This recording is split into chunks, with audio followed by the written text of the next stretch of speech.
There's a passion that ignites us, driven by pride, daring, and the desire to excel, fueled by the high-octane love of owners, drivers, and car lovers everywhere. It's a calling for every man and woman to enjoy and live this lifestyle now. Welcome to Cars and Coffee Exposed.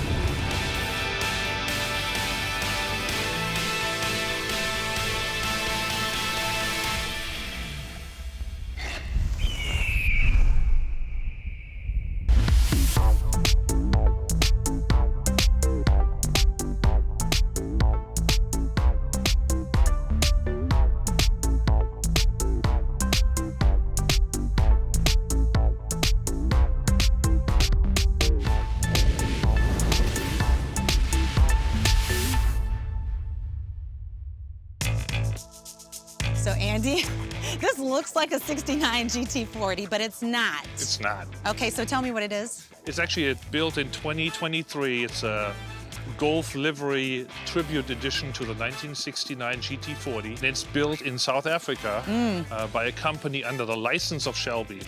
So it's built by Superperformance, and Superperformance is the only company in the world that actually builds Shelby licensed cars. They build Cobras, they build GT40s. And so this car is actually in the GT40 registry as an official successor of the 69 GT40. So I think there's a lot of viewers that really don't know how that process works. How does that work? And why this car? You decided you wanted this car, and then what happened after that? What was the process? Well, like a lot of people, I watched Ford versus Ferrari, where we won. And after that, I was really looking into getting a edition of the GT40. There's quite a few manufacturers that build these cars. You can also build one at home, but there's only one manufacturer that goes 90% close to the original, and that was my goal. So you order something from Superperformance, you get a build slot, and it takes about 2 years. Right, so it actually takes you 2 years to just get on the docket. That is so interesting. And then you get on the docket, and then how long? They build about 12 cars a year. Yeah, you wait about 2 years, and then they start building. And then it takes another 6 months to 7 months before you get the car delivered. Wow. So it takes quite a while. Yeah. Wow. I mean, were you just... Oh. You were so anxious, ready to have it, yeah? I was How many times did you visit? I actually visited South Africa in the factory. I was invited, and I talked to the owner, and I saw this car being built. I licked the handle in South Africa. I saw the car being built. Yeah. It's all hand-built, so there's no parts that they buy except for the lights. Right. But everything else is hand-built, hand-manufactured with the original tooling of Shelby. It seems like the best of both worlds, where it looks like a 69, but it drives like a 23. No. Okay, tell me how it I drives. wish. No, the only upgrade I did was air conditioning, but it actually drives like a 69 because it has the original chassis. Interesting. So did you have to learn how to drive it? Did you take it on the No. track out there? Or? Not yet. Yeah. I got it like 3 weeks ago or 4 weeks ago. Really? So Yeah, you've only so had it's it 4 brand new to weeks? me, yeah. Wow. And I'm taking it to the track probably next week. Yeah. For the first time. Yeah. Is that a little bit scary? It is. Yeah. You've waited 4 years for this car. I bet. But I it's bet. meant to drive on the track. Yeah, that's what you bought sure. it for. Yeah. What else do you have in your collection besides this one? I have a Lamborghini Countach, Lamborghini STO, Porsche, Ferrari 812. So a couple of cars. You've always been a car guy? This has always been your thing? It started a few years ago. It started with one car, and it just escalated when I moved to Scottsdale. Okay. As you see, Scottsdale is the see. pinnacle of car I'm telling you. enthusiast, and there's cars everywhere. So Beautiful. We've seen some beautiful cars today, but this is definitely my top 3. Thank you. It's gorgeous. Congratulations. Thank you. Thank you so much for spending time with us.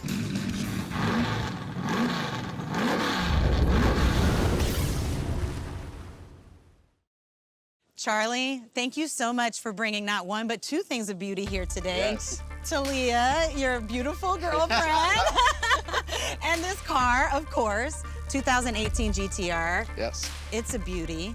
Thank you. So tell us a little bit about the mods, because immediately that's where my eye went to. This spoiler, this body kit, tell us all about it. So it is a R package, so wider body, carbon fenders, which is standard, carbon drive shaft, So a little bit more progressive than the regular S model. And then Carbon Air did the package, and it's the only one in the US that has a Carbon Air wide body package on an R car. And then we brought to Dyno Comp, which is in Scottsdale.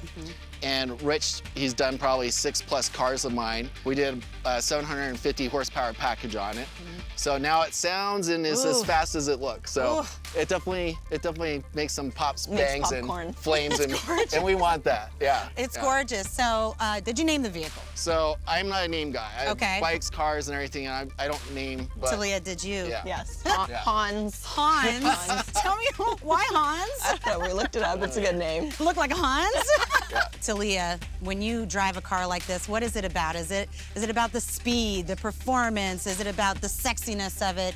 What makes you love a car like this so much? I mean, it's so rare. You could drive that thing for 30 seconds and you're just high on life. You know, you cannot have a bad day. Charlie, if he is busy at work and, you know, as soon as he jumps in his car, he never comes home mad. I always come home with a grin. Hey, yes. He's very happy, like a little kid. Did you know you always wanted this car, or how did you get it? So I was looking for another daily, and I was considering the Porsche GT3 RS, but tons of my friends have it. And after driving an R, I'm like, that's the car for a daily. It's just a little bit more luxury inside and not as raw. Is there anything else you want to tell the viewers about the car that you love? For us, it's more a passion. We do a lot of club drives. We're a member at Apex Motor Club, so we love going to the track and tracking our cars. And that's what it's all about for us, Street. It's all about having fun. It's all about great having time. Fun. Well, thank you so much for your time, Pleasure. Charlie. Yes, thank you. Talia, you're gorgeous. You make him look good. Yes. You make this car look good. Yes. Thanks so much, you guys. Thank you, our pleasure. We'll be right back with more Cars and Coffee Exposed. Promotional consideration provided by... What is Urable? We are a business management system that helps create an exceptional customer experience and improves business operations. As a car enthusiast, you deserve the best, and Urable is the common denominator. With so many detail shops, endless brands of ceramic coatings, window tint, and paint protection film, it's hard to find the right shop for the job. Shops powered by Urable understand the care and quality that your investment requires. Avoid shops that are in the race to the bottom. If you want to identify the best providers in your area, make sure they're powered by Urable. Get ready for an adrenaline-fueled ride with Cars and Coffee Exposed. It's not just a show, it's a whole new automotive experience. Now's the time to claim your spot as a brand partner for the electrifying 2024 season. Partner with us to inject your brand into our high-octane episodes and connect with car enthusiasts live at Cars and Coffee events nationwide. Rev up your marketing strategy today. Contact carsandcoffeeexposed.com and let's accelerate together. Welcome back to Cars and Coffee Exposed. Meet Jordan Sawalka. This successful entrepreneur started his own repossession business nearly 20 years ago. Around the same time, he started collecting cars. Now he's put together an enviable collection of beauties, most of them dressed in black. We caught up with Jordan at his automotive man cave somewhere in Scottsdale. We're here with Jordan Sawalka, who has invited us to view his beautiful car collection. Thank you so much, Jordan, for having us. Yeah, you're welcome. You're welcome. How many cars do you have here? About 20, give or take, whatever the day of the week is. We have a couple of HKS demo cars here, several Porsches like strewn throughout the building. The Aventador SVJ is over there, and then one of my like big loves is like Chrysler product, like Mopar stuff. So we got like 3 or 4 Mopars on the racks and old '56 Chevy. You decided to start collecting cars. Why?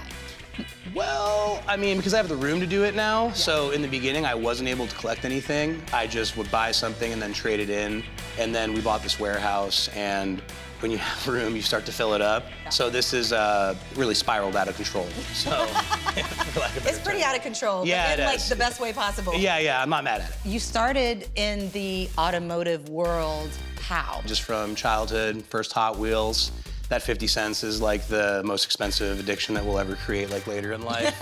So yeah, then started a tow company and just started like buying stuff that I loved when I was a kid and I couldn't afford. Throughout your collection, you have different cars for different experiences. Tell us about some of the other cars in your collection and kind of how you acquired them. I like everything, and I think when people get into like maybe even collecting cars, they start to maybe only go after like what's expensive, and I think that just kind of sucks. I think that there are so many cool cars for different reasons, and the Dodge Neon SRT4, it's a Dodge Neon, it was $17,000 brand new. That's one of the most important cars in here, because I just love that car so much. So if you get outside of being obsessed with price or status, there are some really, really cool cars that you can drive and own, and they're very obtainable, and I've just always loved that about cars. There's just something different for every day of the week. What sparked your love of cars? My neighbor Ray was an old hot rodder, and he had a 1956 Chevy, just like the one that's up there, and he had all black cars. So he always told me that you can tell if people take care of their car, but you can really tell if people take care of their car when they're black. And he was a retired FDNY, and I rode my bike home every day from school, and I'd go to his house for like 2 hours and watch him restore his cars, his old 56. And the cool part about that car back there is that it has the same exact engine that was in his car. So it's a 427 big block, and he sold it to me about 4 years ago when we restored that car. So the dream car that I had when I was a kid, I'm so fortunate enough to have the engine out of it, and it's just one of the coolest things in here to me. You built a business, you work so hard as business owners do, and you finally get that one car that you're like, I've made it, I'm buying this car. Yeah. So what's that car? It's an Aventador SVJ. I always loved vertical door Lamborghinis. When I was a kid, the Diablo and the Countach was the poster car in my room. What's so special about this car? There's a lot of things, but it's just such an extreme Lamborghini, and it was the last flagship model like Lamborghini, the SVJ, before we start to move into more of a hybrid future. I think it's really cool that it's just the last super, super raw Lamborghini. So I'm super excited because I hear we're going for a ride. We are. We'll take the SVJ out today. Can we do that right now? Absolutely, absolutely. Okay, let's go.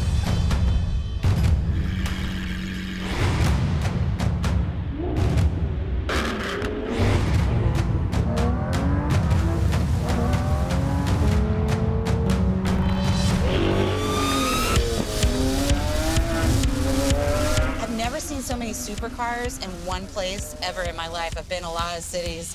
I mean, I'm sure I'd probably see that in Monte Carlo, but I mean, it's just really, people seem to be very comfortable.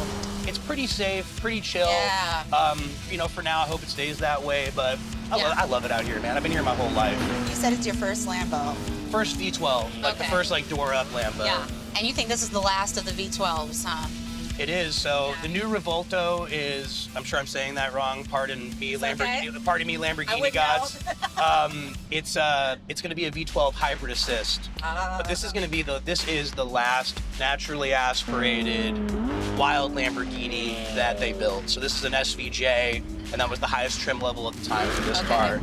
So yeah, this is kind of the last of them all. This is what you wanted. You always wanted this car. So when I was a kid, I think like we all, like in my case with my age, the Countach and the Diablo were the cars on the wall, the poster cars. You know, the vertical door Lamborghinis. Yeah. And those were awesome cars, but obviously they're out of production. So at this point, I was able to get this at like this age in my life. Yeah. And I think this is gnarly. I mean, I do a lot of interiors, so I was just noticing all the details and the Alcantara. Thank you so much. Carbon fiber, of course, all that's to make it light and fast. It is. How fast is it? So this car, like max top speed is about 210 miles an hour.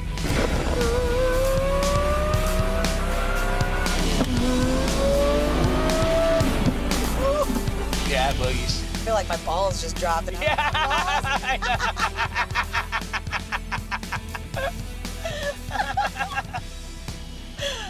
Oh my God.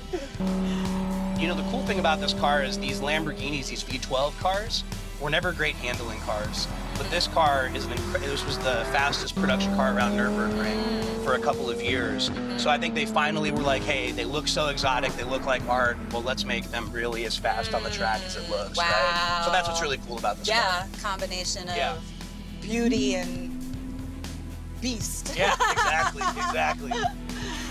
So how fast have you gotten it up to?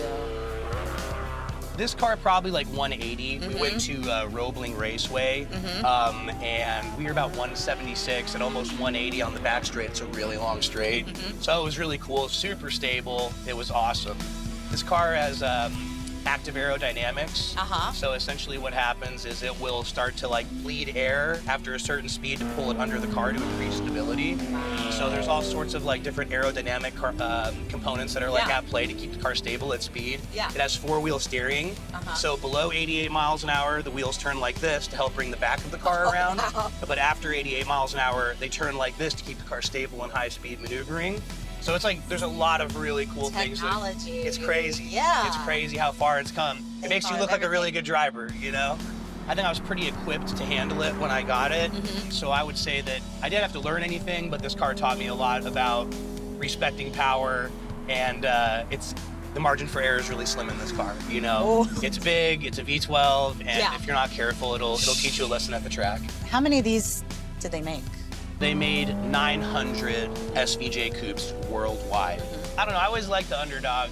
And I that's why I like Lamborghini so much, is it was the underdog. Ferrari was always the pinnacle brand, and you know, Ferruccio Lamborghini was, I think he was the underdog, right? I've always noticed that when I deal with Lamborghini owners, they're really approachable. And it seems like even some of them themselves are maybe more blue collar, and this was like their dream car.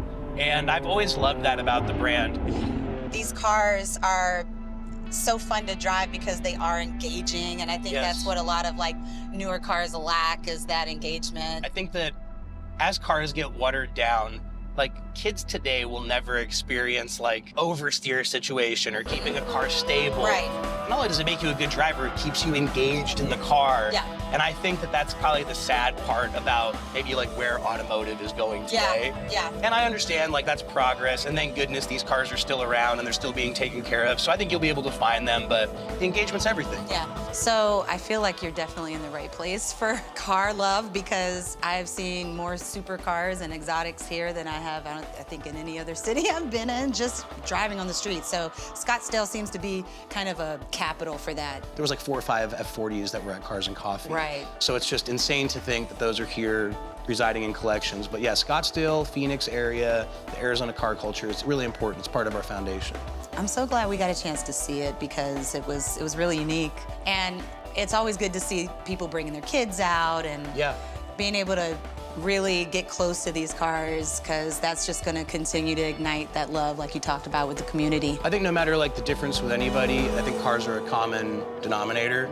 And even if you can't get along about anything else, if you like cars, it's really easy to carry a conversation with someone for a few hours, and I don't know, it's like a peaceful feeling. We'll be right back with more Cars and Coffee Exposed. Promotional consideration provided by... What is Urable? We are a business management system that helps create an exceptional customer experience and improves business operations. As a car enthusiast, you deserve the best, and Urable is the common denominator. With so many detail shops, endless brands of ceramic coatings, window tint, and paint protection film, it's hard to find the right shop for the job. Shops powered by Urable understand the care and quality that your investment requires. Avoid shops that are in the race to the bottom. If you want to identify the best providers in your area, make sure they're powered by Urable. Get ready for an adrenaline-fueled ride with Cars and Coffee Exposed. It's not just a show, it's a whole new automotive experience. Now's the time to claim your spot as a brand partner for the electrifying 2024 season. Partner with us to inject your brand into our high-octane episodes and connect with car enthusiasts live at Cars and Coffee events nationwide. Rev up your marketing strategy today. Contact carsandcoffeeexposed.com and let's accelerate together. Welcome back to Cars and Coffee Exposed.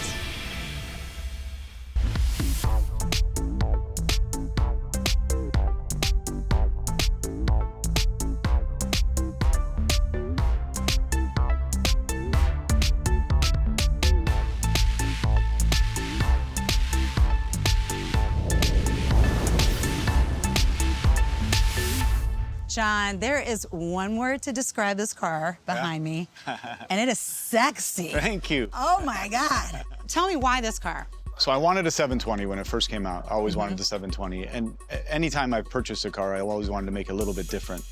And I've always had a dream when my son was born to always build a car with him. We were going to do a kit car. And then a good friend of mine, Peter, from 1016, had just designed this wide body kit. And my son and I started doing it over at the shop. I own an auto customization shop, so we're kind of like in the same. And when I saw this in this kit, I just went berserk because it's beautiful. Thank you. Tell me a little bit about what you do. So I rent out spaces to different professionals in the industry. We have wrap people there. We have people we have technicians there. We have detailers there. So it's a one-stop shop, and it works out really, really well because when you own your own company, when you own your own business, you take a lot more pride. Yes, So absolutely. I think the Valley's only car incubator in town. So you mentioned your sons earlier, so they're in the car business as well? My oldest is, my youngest, kind of in the car business. He's more on the business side, and he runs the ceramic coating division. Oh, yeah. And so he goes and makes sure that the guys get a good ceramic coat on the car. Are they using your Able? Yeah. That's great. That's our partner. We love them. Is this a daily driver? It's not a daily, but I Okay. love to drive my cars. It's got 20,000 miles on it. And if it ever is in the shop, it's just because I'm doing stuff to it. Mechanically, we did a Gintani tune, so it's a full stage 3. We did the bigger turbos from Pure. We did the custom exhaust, titanium, and we did a 3-phase tune on it. So we have the normal gas, and we can go up to race gas. And so with the different phases, then I can take it out to the track, and I've got a different tune. I can put different. So you do take it out on the track. I have taken it on the track. And what have you got her up to? I think on the straight, maybe 160, maybe. I'm not a big daredevil, so as soon as I get to that, I brake a little earlier than I should. I wouldn't either be with this car. But maybe, I think 160 was where I got on the straight. Does she have a name? Nebula. Nebula. Yeah, Nebula is her name. She looked like a spaceship when I finished her, so Nebula. She does. Nebula is what I called it. John, thank you so much for introducing us to Nebula. What a beautiful car. Congratulations on everything. Thank you so much. Success Thank to you. you. Thank you very much. Yes.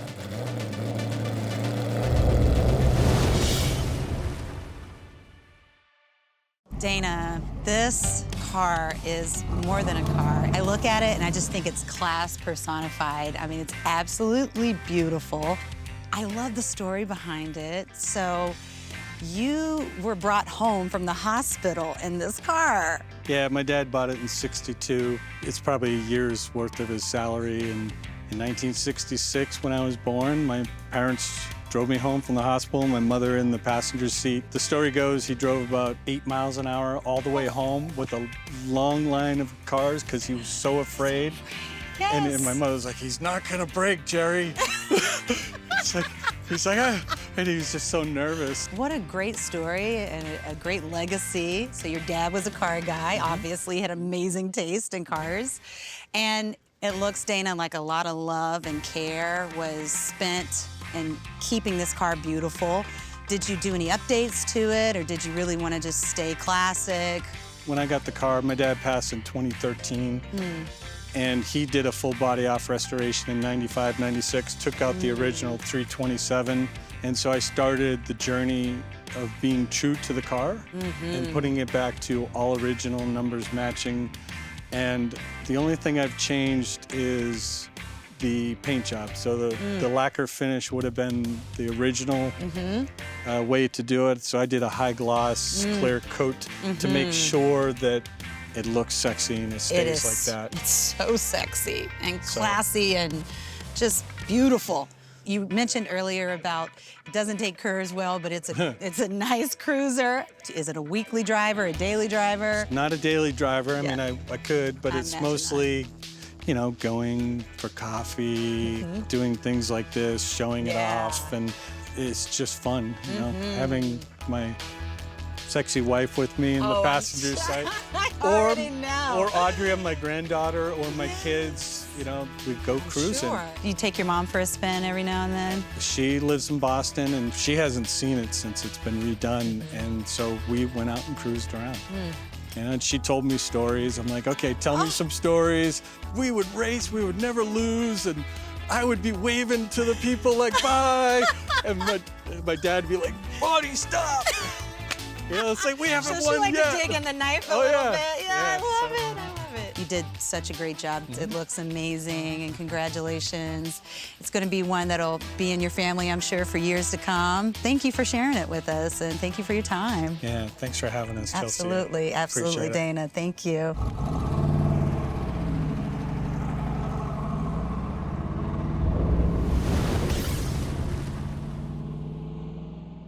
Corey, thank you so much for being with us today. My pleasure. I am so excited to talk about this beauty behind us. It's a rat rod. So tell us a little bit about just the rat rod culture. I've always been in love with these types of rats, things of that nature. I built the car, found it in Caddo, Oklahoma, off Craigslist of all places. And I always wanted a patina car because I had had nice cars prior, all American steel. Yeah. And I wanted to keep the classic look, but yet the resto mod and a ton of power. It's gorgeous. So yeah, talk about the power. So the car is actually a 5.3 LS1. I bought a Suburban off of Craigslist, and I ditched the entire body of the Suburban, kept the power plant, and sold everything else. And then we put some 66mm turbos on it. Runs a 4L80 transmission that's built with a stage 2 shift kit, Ford 9-inch rear end with 3/7 gears, and I'm tuned at 6 pounds of boost on a real mild tune, and I'm getting 600 at the rear. I love this because there's so many cars that people don't really get to enjoy, but it sounds like you get to enjoy this one. This one's the most fun going up the highway. Yeah. As soon as you hit second gear, it kicks loose and it's smoke. Quarter mile behind you, getting on the highway. I love it. You have this love of cars, and where did it come from? I had a couple cars prior to this, and I used to dream when I was in college about twin turbo builds. I thought it was the coolest thing, and I could never afford it to pay somebody to do it, so I had to do it myself. So I've been dreaming of this car since I was 20 years old, and 39 now. So wow, congratulations. 19 years to come to fruition, and I love it. there's more in the future. Is this your first build, or have you done other cars before? I had done other cars Okay. previously, just a few. Okay. But this was the first one that I knew I wanted to keep, so it had to be cherry. How long did it take you?